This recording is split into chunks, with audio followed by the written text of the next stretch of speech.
हैदराबाद, वो शहर जिसमें कई ज़माने बसते हैं। यहाँ की सड़कों पर चलते हुए आपको शायद सब कुछ आम सा लगे।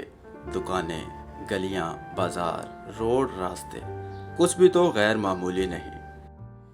लेकिन ठहरें, इस शहर को ज़रा महसूस करके देखिए।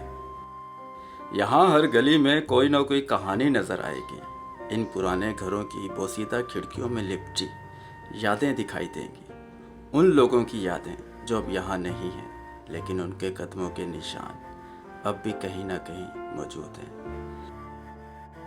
ये वो घर हैं जिन्हें कभी किसी ने बड़े शौक से बनाया होगा, ईंट ईंट जोड़कर, उम्मीदों के साथ, मोहब्बत के साथ, हसरत के साथ। मगर किसी को क्या मालूम था कि बहुत जल्द इन घरों की दहलीज उनके लिए अजनबी हो जाएगी।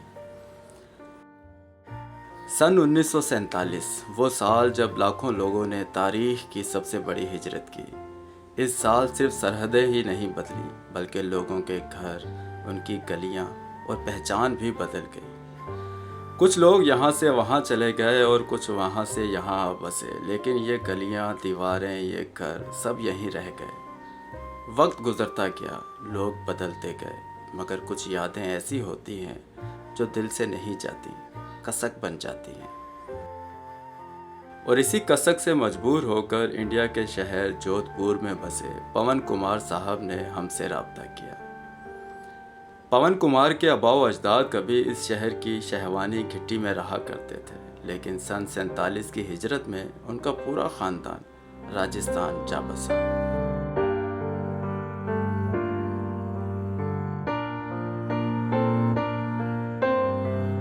कई दहाइयाँ बीत गईं, लेकिन इस शहर की याद आज भी उन्हें सताती है और वे एक बार उन गलियों को देखना चाहते हैं जहाँ कभी उनके बुजुर्ग रहा करते थे।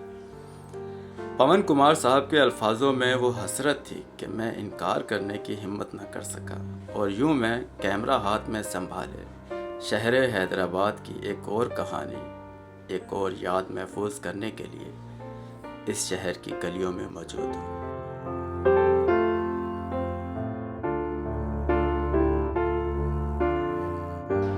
इस वक्त मैं मौजूद हूँ हैदराबाद के इलाके शहवानी पाड़ा में, शहवानी घिट्टी में, और मेरे अक़ब में आपको एक खूबसूरत लकड़ी का दरवाज़ा नज़र आ रहा होगा। ये इमारत क्या में पाकिस्तान से कब की तामीर शुदा है, और यकीनन यहाँ पर कोई ऐसी फैमिली रहा करती होगी जो 1947 में 1947 में अपना ये आलीशान घर, ये आलीशान हवेली छोड़कर इंडिया हिजरत कर गई होगी। आज मैं यहाँ एक ऐसी ही फैमिली की ख्वाहिश पर मौजूद हूँ जिनके आबाओ अजदाद 1947 से पहले हैदराबाद सिंध के शहवानी गली, शहवानी पाड़ा में रहा करते थे। उनका पूरा ख़ानदान 1947 में यहाँ से हिजरत करके इंडिया गया, तो उनके दिल में ख्वाहिश थी कि वो इलाका, वो मोहल्ला, वो गलियाँ दोबारा से देख सकें जहाँ उनके आबाओ अजदाद ने, जहाँ उनके बड़ों ने अपनी ज़िंदगी गुजारी, जहाँ उन्होंने अपना बचपन गुजारा। अब यहाँ पर बहुत सारी तब्दीलियाँ आ चुकी हैं, पुराने मकानात ख़त्म कर दिए गए हैं, उनकी जगह नए मकानात तामीर हो चुके हैं, लेकिन अभी भी कहीं कहीं आपको इस तरह की कदीम इमारतें देखने को मिल जाती हैं।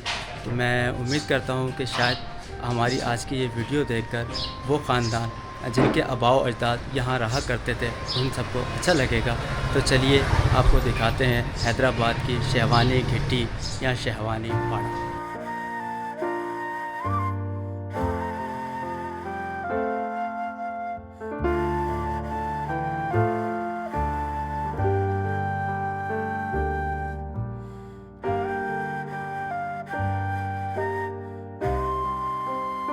फकीर के पेट से निकलने वाली ये गली ही शहवानी घिट्टी या शहवानी पाड़ा कहलाती है। इस गली में एक दो पुरानी इमारतों के अलावा बाकी सब बाद की तामीरात हैं। गली के कोने में मौजूद एक शिकस्ता इमारत में लगा ये लकड़ी का दरवाज़ा मजबूर करता है कि इसे चंद लम्हे ठहर कर देखा जाए। ज़रा गौर से देखें, ये सागवान की लकड़ी जिस पर वक्त ने अपनी धूल तो बिठा दी है, मगर इसके नक्शो निगार आज भी ऐसे हैं जैसे किसी ने कल ही इन्हें मोहब्बत से तराशा हो। कभी यह दरवाज़ा रोज़ाना कई बार खुलता होगा, कभी खुशियों के साथ, कभी मेहमानों की आमद पर, और कभी किसी अपने के इंतज़ार में। लेकिन आज यह दरवाज़ा बंद है, जैसे किसी का इंतज़ार करते करते थक गया हो। शायद इस दरवाजे के उस पार रहने वाले भी अचानक ही सब कुछ छोड़कर चले गए होंगे, ना सही तरीके से अलविदा, ना वापस आने का यकीन, और ये दरवाज़ा बस यहीं रह गया।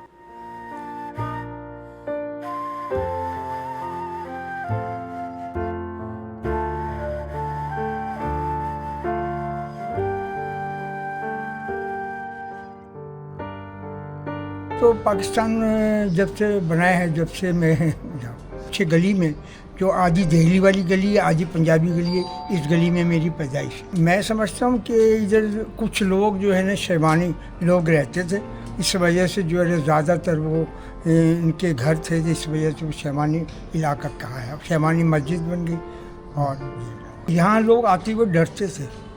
ये इस गली में जो है ना बहुत सारी वारदातें होती थी। ये बिल्डिंगें बाद में बनी है।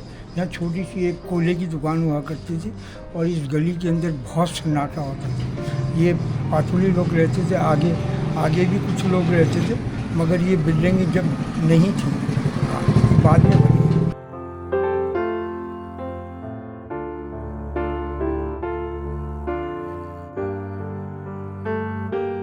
तो यहाँ से शहवानी मोहल्ला या शहवानी पाड़ा का अख्ताम हो जाता है और पाटोली मोहल्ला शुरू हो जाता है। अगर पाटोली मोहल्ला की बात की जाए और यहाँ मौजूद पुरानी इमारतों की बात की जाए तो 1925 में तामीर होने वाला मूलचंद महल का कोई सानी नहीं है।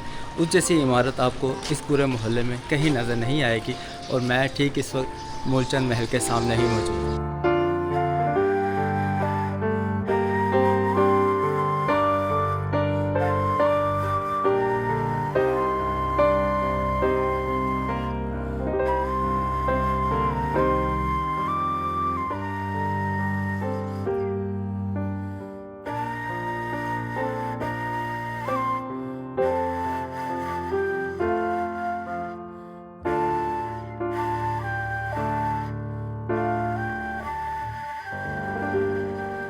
तो बहुत खूबसूरत था ये। अब तो मतलब है कि वक्त जैसा जैसा जा रहा है वैसा वैसा बेड़ा गलत हो रहा है। ये बेड़ा गलत ही हो रहा है ना। पहले जब हम पहले अंदर क्या तालाब था? क्या तालाब था ना उधर कोने में। अच्छा। उसके ऊपर 12 बजी थी। अच्छा। हाँ, झूले तालाब में झूले डले हुए थे। अंदर जाके देखा था ना हमने। अच्छा, अब तो वो नहीं रहे होंगे? नहीं, अब तो ख़त्म हो गया। अभी तो ये हाल है कि जिनका जो बना हुआ है ना, उनके जो ख़ानदान के हैं ना लोग पुराने, वो कभी आते ना तो उसको देखते हैं, उसकी तस्वीरें बनाते हैं, लेके जाते हैं यादगार।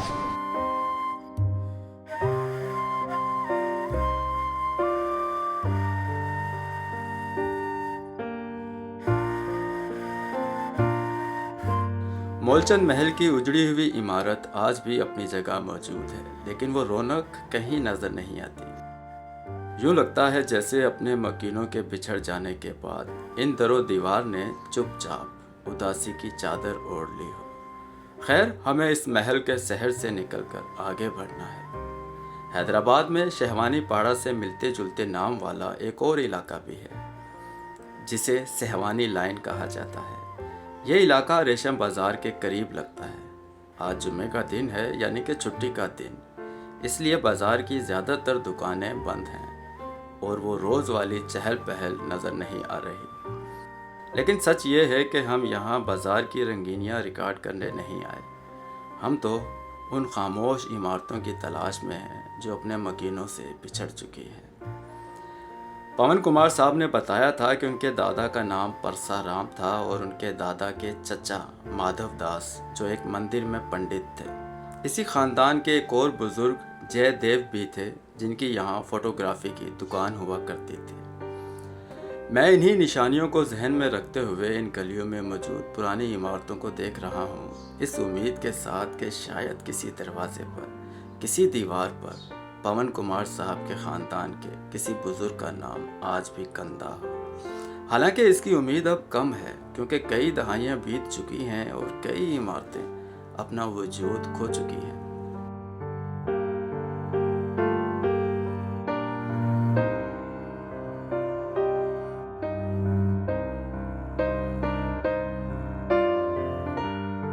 यहाँ पे एक हवेली हुआ करती थी जो काफ़ी कदीम थी, लेकिन अब वो वक्त के साथ साथ जो है ना, जब वो प्लाजा बनना शुरू हुए, दुकानें बनना शुरू हुई, अब हवेली का नाम वजूद ही मिट गया। अब ये कंडीशन है यहाँ पर। पहले सामने घर था, ये बिल्डिंग बन गई, इधर डॉक्टर फारूक मेमन रहते थे इस गली में, ये उनका घर था। फिर ये यहीं से रेशम गली वो रास्ता निकल रहा है, फिर ये सहवानी गली है।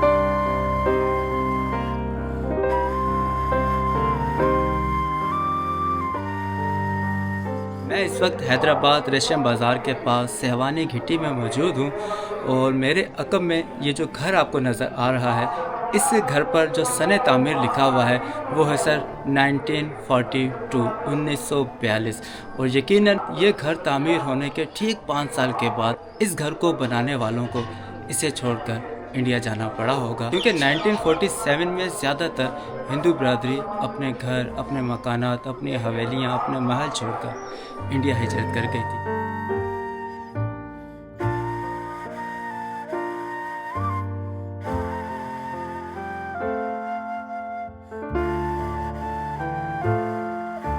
बासठ साल से मैं यहीं रह रहा हूँ और मतलब ये पहले के जो हिसाब किताब था बहुत पुराना था।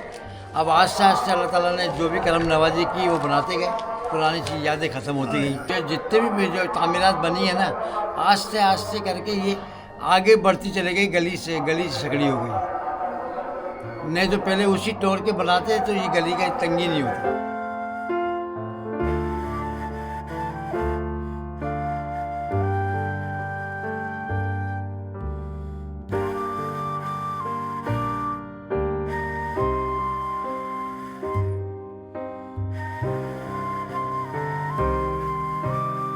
पवन कुमार साहब के मुताबिक उनका ताल्लुक सिंधी पशु करना ब्राह्मण बिरादरी से है और क़याम पाकिस्तान के वक्त इस बिरादरी के तकरीबन 150 ख़ानदान यहाँ से जोधपुर हिजरत कर गए थे।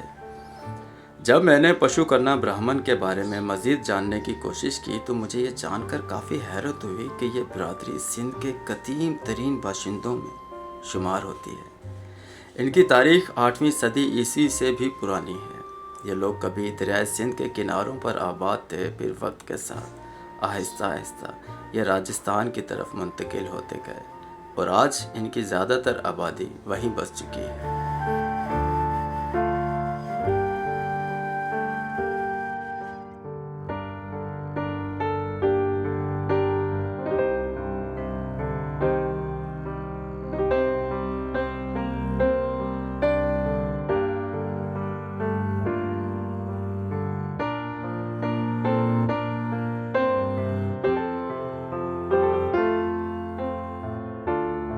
सहवानी घिट्टी में मौजूद अभी कुछ देर पहले मैंने आपको एक मकान दिखाया था जिस पर सन तामीर 1942 का दर्ज था और मैंने आपसे बताया था कि ठीक 5 साल के बाद ये इस मकान में रहने वाले लोगों को ये मकान छोड़ के जाना पड़ा होगा। लेकिन इस वक्त मैं जिस मकान के सामने मौजूद हूँ सर, इस पर जो सन तामीर दर्ज है वो है 1947 ठीक वही साल जिस साल पाकिस्तान वजूद में आया और यहाँ बसने वाली हिंदू बिरादरी को अपने मकानात छोड़कर इंडिया जाना पड़ा और इंडिया में मौजूद बहुत से मुसलमान ख़ानदान अपने मकानात, अपनी जायदादें वहाँ से छोड़कर यहाँ आ गए। तो ये मकान जिस ख़ानदान ने बनवाया था, जिस फैमिली ने बनवाया था, उन्हें ठीक उसी साल ये मकान छोड़ के जाना पड़ा जिस साल ये मकान तामीर हुआ था, क्योंकि सन तामीर तो यही कहानी बता रहा है।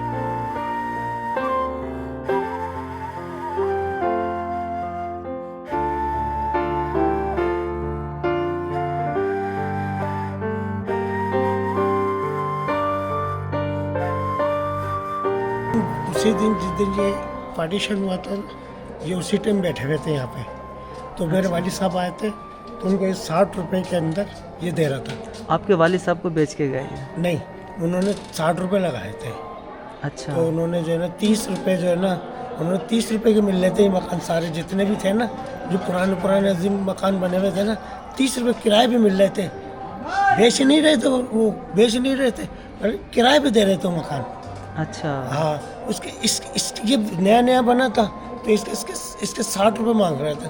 तो वो फिर उसके बाद जो है ना वो मेरे वालिद साहब जो है ना फिर उन्होंने जो है ना ये ले लिया, ये अपना ये इसमें बैठ गया।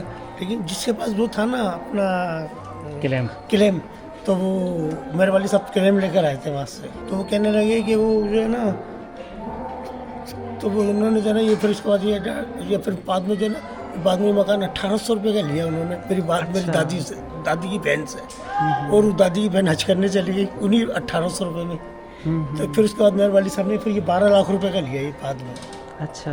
हाँ। उस वक्त 60 रुपये माहाना किराए पे मिल रहा था ये। बस 60 रुपये के अंदर किराए पे ही दे रहे थे वो वापसी के लिए, लेकिन वापसी कोई नहीं आया। असल में लोगों के उस वक्त जहन में ये था कि हम यहाँ से चले जाएंगे, वापस आ जाएंगे, वापस आ जाएंगे। तो लेकिन ये किसी के जहन में नहीं था कि ऐसा नसीब में नहीं होगा वापस आना। तो बिल्कुल इसलिए लोग अपनी जायदादें भी छोड़ के चले गए, अपने खजाने भी दफन करके चले गए। ऐसा ही ऐसे ही। चलें, बहुत शुक्रिया सर आपका, थैंक यू।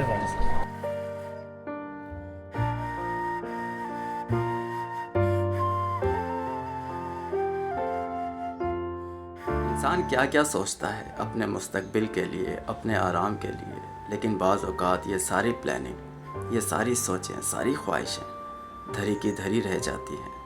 सब हसरतें दम तोड़ जाती हैं और आंखों में बसे सब ख्वाब टूट जाते हैं। 1947 में भी कुछ ऐसा ही हुआ था। बहुत से हिंदू, बहुत से मुसलमान अपने आबाई इलाकों से बिछड़ गए, अपनी जायदादें, अपने कारोबार छोड़कर एक जगह से दूसरी जगह पहुंच गए, क्योंकि शायद यही लिखा था, ऐसा ही होना था। आगाह अपनी मौत से कोई बशर नहीं, आगाह अपनी मौत से कोई बशर नहीं, सामान 100 बरस का, पल की खबर नहीं।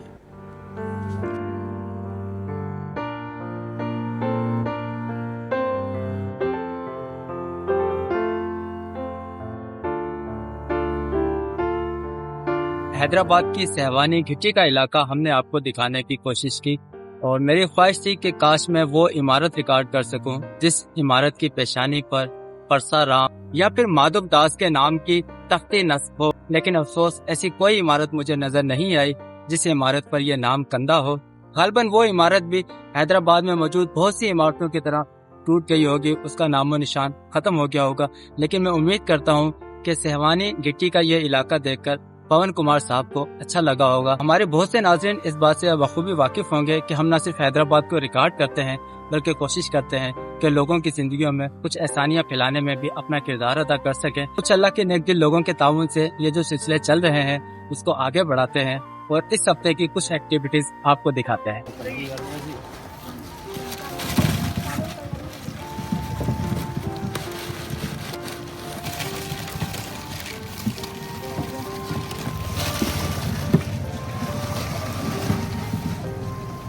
तो मैं इस वक्त एक फल के ठेले के सामने मौजूद हूँ।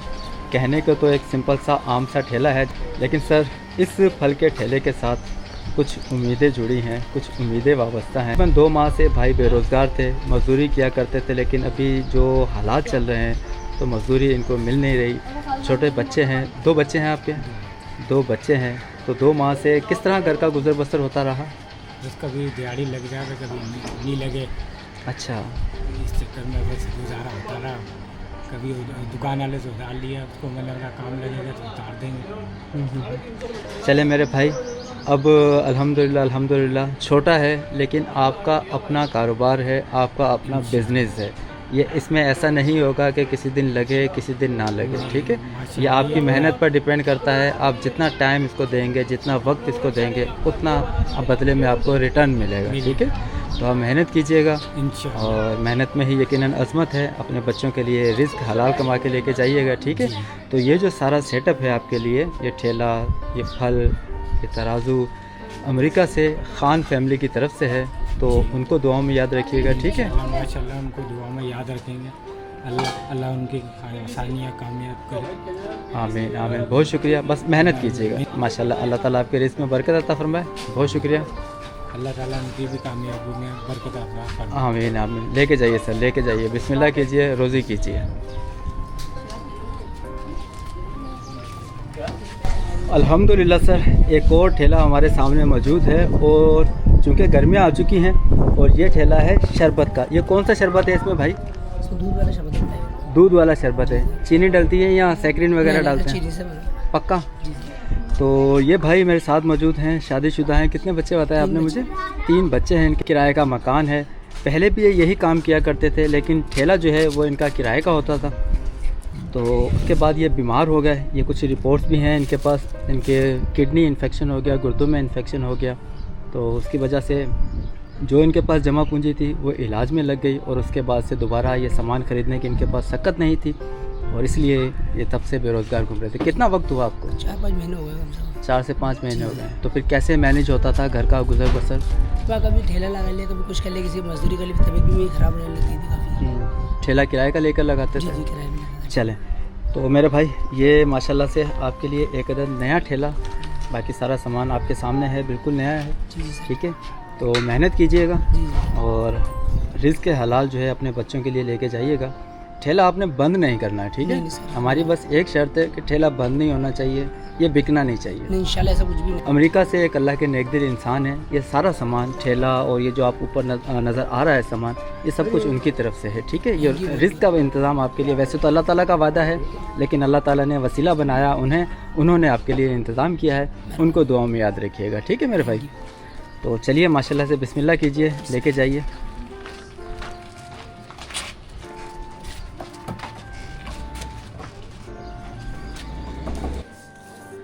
तो मैं इस वक्त एक बुज़ुर्ग अम्मा के घर पे मौजूद हूँ। इनके घुटने में लगी हुई है चोट। अम्मा गिर गई थी आप? हाँ, और गिर गई थी मैं। ये अम्मा तकरीबन रमज़ान में भी मेरी अम्मा से मुलाकात हुई थी, मैंने कुछ पैसे दिए थे, और तब से अब तक इनका जो इलाज है वो मुकम्मल नहीं हो सका है। अभी तक दवाइयाँ चल रही हैं अम्मा? हाँ, दवाई ख़त्म हो गई थी, तो तभी तो मैंने आपसे बोला। अभी महीना हो गया ना, दवाई ख़त्म हो गई, फिर काफ़ी दर्द हो रहा है मेरे। रात को चीसें सी पड़ती हैं मेरे। ये घुटना बिल्कुल ही देखो सूजा पड़ा है, ये घुटना देखो और ये देखो तुम। चलें, अल्लाह ताला सेहत अल्लाह पाक तुम्हें खुश रखे, परवरदिगार। बहुत अच्छा अम्मा, ये 10,000 रुपये हैं मेरे पास, Yes. ये इंग्लैंड से असलम बारी साहब की तरफ से हैं। अल्लाह पाक उसे उनको दुआ बहुत में दे, याद बस रखिए। परवरदिगार उनको भी खुशियाँ अदा करे, तुम्हें भी खुशियाँ अदा करे जो आमीन। मेरे को दिए। अल्लाह पाक तुझे तंदुरुस्ती दे आमीन, मेरे आमीन। बच्चे। बहुत शुक्रिया अम्मा, बहुत शुक्रिया, बहुत शुक्रिया।